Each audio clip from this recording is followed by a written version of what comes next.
கோவை மாவட்டம் துடியலூர் அருகே jewel one நிறுவனம் சார்பில் போதைப்பொருள் குறித்த விழிப்புணர்வு மாரத்தான் போட்டி நடைபெற்றது. கோவை துடியலூர் அருகே ராக்கிபாளையம் பகுதியில் உள்ள எமரால்டு ஜுவல் தங்க நகை உற்பத்தி நிறுவனத்தில் ஜுவல் ஒன் நிறுவனம் மற்றும் கிரிஷா அறக்கட்டளை சார்பில் போதைப்பொருள் விழிப்புணர்வு மாரத்தான் போட்டி நடைபெற்றது. இதில் ஆயிரக்கணக்கானோர் பங்கேற்று ஓடினர்.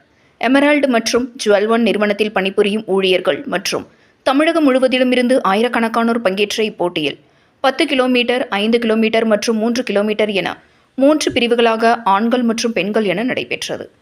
தொப்பம்பட்டி எமரால்டு மைதானத்தில் தொடங்கிய இப்போட்டியை எமரால்டு நிறுவனர் சீனிவாசன், கேஜி மருத்துவமனை தலைவர் கேஜி பக்தவச்சலம் ஆகியோர் கொடியசைத்து தொடங்கி வைத்தனர்.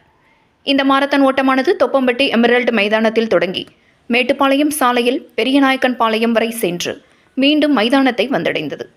இதில் ஒவ்வொரு பிரிவிலும் முதல் 3 இடங்களை பிடித்தவர்களுக்கு ரொக்க பரிசு மற்றும் மெடல்கள், சான்றிதழ்கள் வழங்கப்பட்டன. மேலும் பங்கேற்ற அனைவருக்கும் மெடல்கள் மற்றும் சான்றிதழ்கள் வழங்கப்பட்டது என்பது குறிப்பிடத்தக்கது.